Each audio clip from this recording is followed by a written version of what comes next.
Sziasztok! Most egy kicsit másabb videóval készültem, mert elhoztam egy rövid napi vlogot.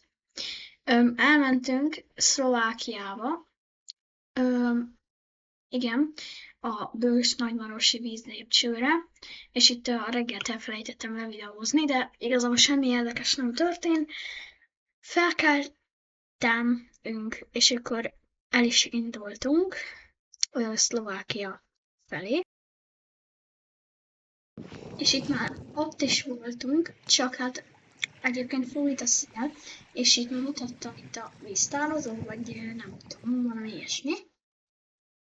És itt egyébként levideóztam, ahol a hajók átjönnek, vagy átmennek. Hát sajnos nem jött hajó, de mindegy.